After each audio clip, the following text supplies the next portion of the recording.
नमस्कार दोस्तों, मैं आपका गाइड उजांक। और आपने मुझसे पूछा कि सर हम लोग प्रिपरेशन कैसे कर सकते हैं, प्रिपरेशन का अगला चरण क्या हो सकता है। तो दोस्तों आज मैं आप लोगों से बात करने जा रहा हूं, अगर मुझे तैयारी करनी है और एनसीईआरटी एक बहुत इंपॉर्टेंट सेगमेंट होता है। हम जैसा जानते हैं कि जब हमें अपनी तैयारी शुरू करनी होती है तो सबसे ऑथेंटिक सोर्स के रूप में एनसीईआरटी हमारे सामने आता है। लेकिन एनसीईआरटी जितना आसानी से आपसे कह दिया जाता है या आप जो सुनते हैं इंटरनेट पे देखते हैं कि एनसीईआरटी पढ़ लो, बेसिक्स जो है वो क्लियर हो जाएंगे। जब आप उन बुक्स को इकट्ठा करते हो, फॉर एग्जांपल मैं ज्योग्राफी की बात करूं, कक्षा 6 से कक्षा 12 तक, 6 to 12, तो आपके सामने जो है वो नंबर ऑफ डॉक्यूमेंट्स आपके सामने आ जाते हैं। बहुत ज्यादा जो होता है वो इनपुट्स हैं। अगर आप वहां से देखोगे तो कुल मिलाकर एनसीईआरटी अगर हम देखें तो लगभग 51 बुक्स हमें जो है स्टडी करनी पड़ती है। ये बहुत ही ह्यूज जो है इनपुट माना जाता है, काफी बड़ा जो है वो इनपुट माना जाता है। तो ऐसी कंडीशन में जहाँ तक हम इस बात को समझ पाते हैं कि हमें जो है वो एनसीईआरटी में बहुत प्रिसाइज स्टडी करनी है।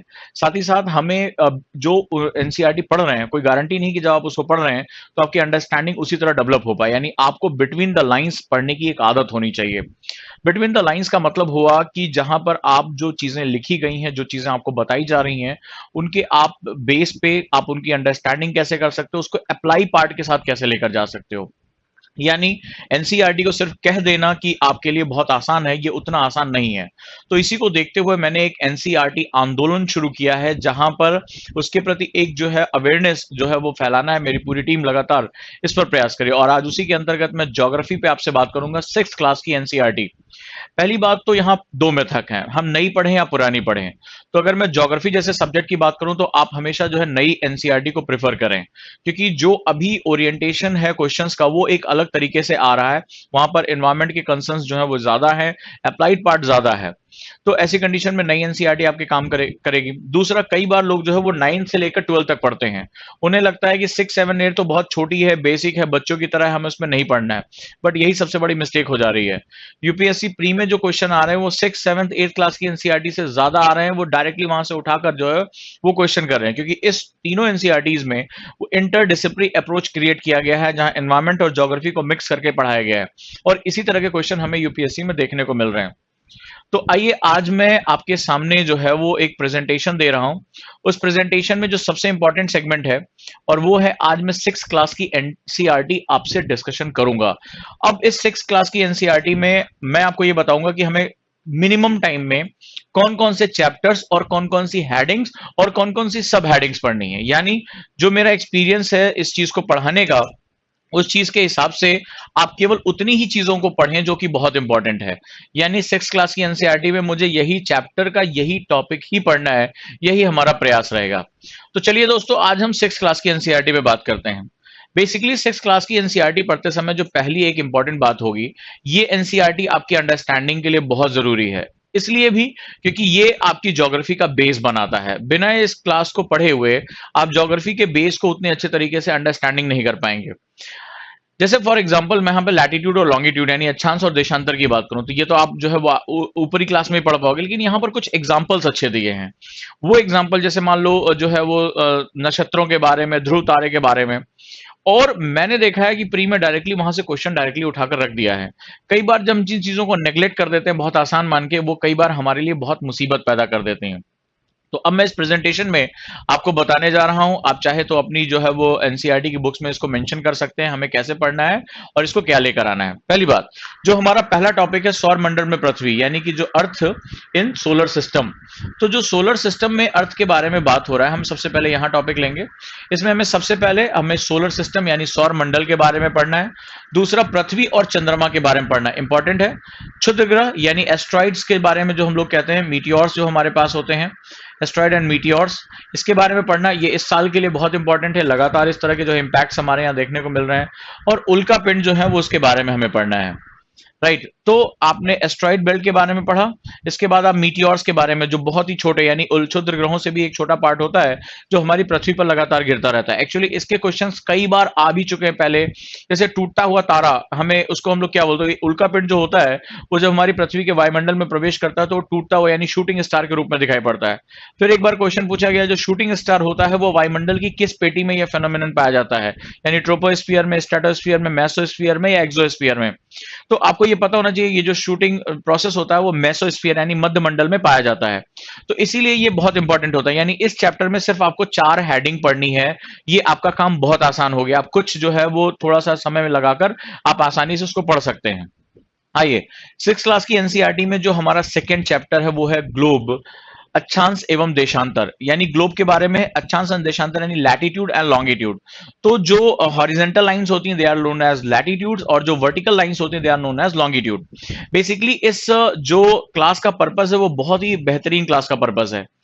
हम इस चीज को एडवांस लेवल पे जाते हैं, जैसे हम जीपीएस की बात करते हैं, आज हमारे फोन में है डिवाइसेस, हमारे पास जीपीएस है, लेकिन जीपीएस को आप जो है जीपीएस किसी भी व्यक्ति का जो स्थान है और उसका समय यानी लोकेशन, यानी X axis, Y axis, Z axis and T यानी टाइम जो है उसको जो है आइडेंटिफाई करता है।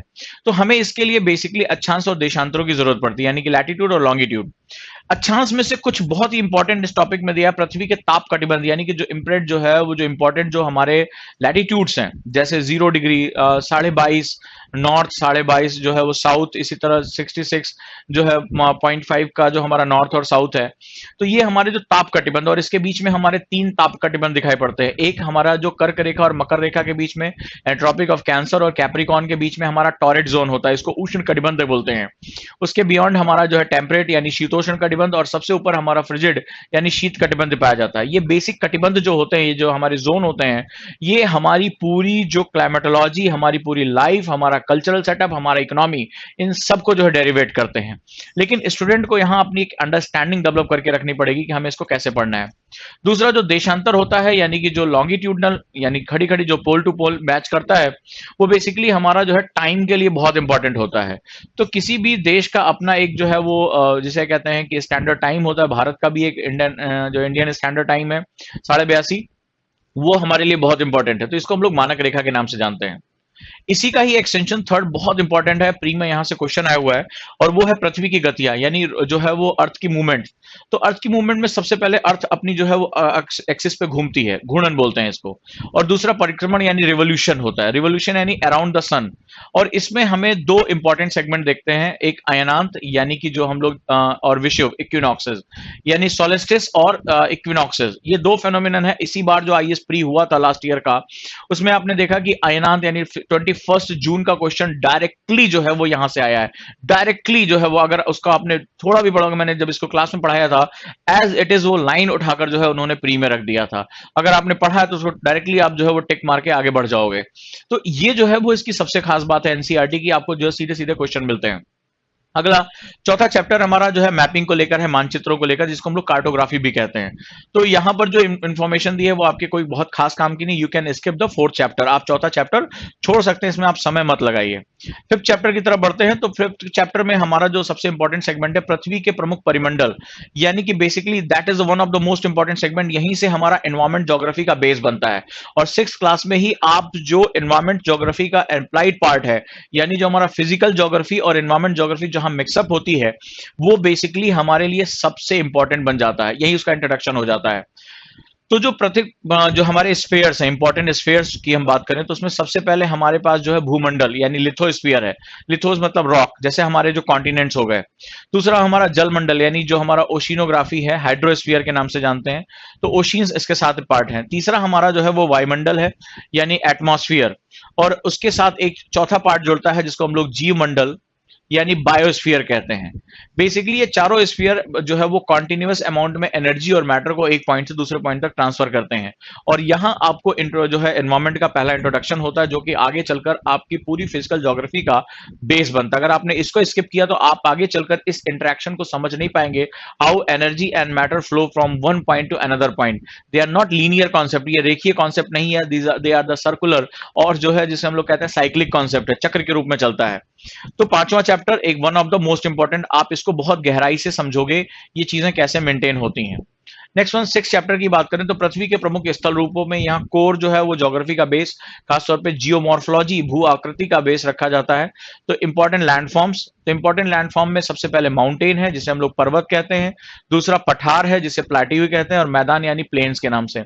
आपको केवल 3 ही पढ़ने हैं, बाकी जो इंपॉर्टेंट इधर उधर के एग्जाम्पल्स कहानियां दी हैं आप उसको स्किप कर सकते हैं, उसमें आपको टाइम लगाने की जरूरत नहीं है, आप डायरेक्टली यहां पर फेस करेंगे। इसके बाद यहीं पर जो है 6th क्लास में पहली बार ही हमें जो है वो इंडियन ज्योग्राफी का इंट्रोडक्शन करा दिया गया। यानी 7th चैप्टर में आपको भारत की स्थिति यानी लोकेशन के बारे में पता चलता है। भारत की स्थिति को जानना बहुत इंपॉर्टेंट है क्योंकि भारत के पास लैंड बाउंड्री और ओशियनिक बाउंड्री यानी स्थल जो सीमाएं हैं और जो जलीय सीमाएं हैं दोनों के दोनों पाई जाती हैं। तो ऐसी कंडीशन में जब हम यहाँ पर देखते हैं तो हमें भारत की स्थिति यानी कि उसका लोकेशन क्या है, ये नॉर्दर्न हेमिस्फीयर में है, ये दक्षिण एशिया में है, हम इसकी लोकेशन के बारे में जानते हैं। ये बेसिकली आगे चलकर हमें आईआर पढ़ने यानी अंतरराष्ट्रीय संबंधों को पढ़ने में भी बहुत महत्वपूर्ण भूमिका निभाएगा। दूसरा, भारत में कितने प्रकार के भौतिक यानी फिजिकल डिवीजन्स पाए जाते हैं। What do you mean by physical divisions? Physical divisions का मतलब होता है जहां पर भौतिक रूपों में यानी कि जो फिजिकल कंडीशंस होती है वहां हमें डिफरेंसेस देखने को मिलता है। कहीं पर हमारे पास रेगिस्तान है, कहीं पर हमारे पास तटीय यानी कोस्टल एरिया है, कहीं हमारे पास प्लेन है, कहीं हमारे पास माउंटेन है, कहीं पेनिनसुलर पार्ट है यानी प्रायद्वीपीय हिस्सा है। तो भारत में वो प्रमुख भौतिक विभाजन क्या है, यहां पर आपको उसका इंट्रोडक्शन देखने को मिलता है। 8th चैप्टर इसी का एक्सटेंशन है और भारत की जलवायु, वनस्पति और वन्य प्राणियों के बारे में बात होती है। मोस्ट इंपॉर्टेंट है, यहां से मैंने देखा है अल्टरनेटिव साल पे मुझे जो है वो एग्जाम में क्वेश्चन यहां से देखने को मिलते हैं। यानी इंडिया की क्लाइमेट, इंडिया का वेजिटेशन और इंडिया का जो फौना यानी फ्लोरा और फौना दोनों के बारे में हमें पढ़ना है। तो इंडियन मानसून में आपको सबसे पहले पढ़ना है दक्षिणी पश्चिम मानसून। 2011 आईएएस प्री का डायरेक्टली क्वेश्चन था, लाइन उठा थी और उन्होंने क्वेश्चन बना दिया था। इसके बाद जो है वो हमारे पास जो है शीत ऋतु यानी जो हमारे पास विंटर मानसून है वो हमारा हिस्सा हो जाता है। आपको केवल 2 टॉपिक पढ़ने, रेदर आपको कुछ भी इसमें जो है और ध्यान नहीं देना है। नेक्स्ट वन, जो प्राकृतिक वनस्पतियां भारत में पाई जाती हैं, ये एक हेडिंग है, इसको आपको पूरा का पूरा थॉरोली स्टडी कर लेना है। इसी के साथ जो है वो एक चैप्टर है हमारा, इसी का एक सब पार्ट है, जो मेजर हेडिंग है वो हमारा वन है। और जैसा कि मैंने इसमें इंपॉर्टेंट भी लिख दिया, that is one of the most important segment, वनों के बारे में हम बात करेंगे। One of the most important segment इसलिए कह रहा हूं क्योंकि यहां से क्वेश्चन की अब प्रोबेबिलिटी बहुत ज्यादा हो चुकी है। तो वनों में अगर हम बात करें तो उष्णकटिबंधीय यानी कि जो हमारा जो ट्रॉपिकल फॉरेस्ट है, that is one of the, आपको यही हेडिंग उठानी है यहाँ पर। इसमें भी आपको 2 चीजें पढ़नी है। इसमें एक वर्षावन रेन फॉरेस्ट, आप ये मान के चलिए मोस्ट इंपॉर्टेंट है। न सिर्फ ज्योग्राफी के क्वेश्चन आते हैं, ज्योग्राफी के अंडरस्टैंडिंग में भी ये पार्ट बहुत इंपॉर्टेंट हो जाता है और ये जाकर आगे हमारे साथ जुड़ता है। जब हम हायर लेवल पे एनवायरमेंट एंड इकोलॉजी पढ़ते हैं तो वहां ये पार्ट जाकर ऑटोमेटिकली अटैच हो जाता है, बिना इसके आप कभी भी जो है आगे का पार्ट नहीं पढ़ पाओगे। दूसरा, पतझड़ वनों की हेडिंग पढ़नी है, यानी कि जो हमारे ऐसे फॉरेस्ट जो डेसिडुअस के नाम से जाने जाते हैं, जो एक खास मौसम में अपनी पत्तियों को गिरा देते हैं।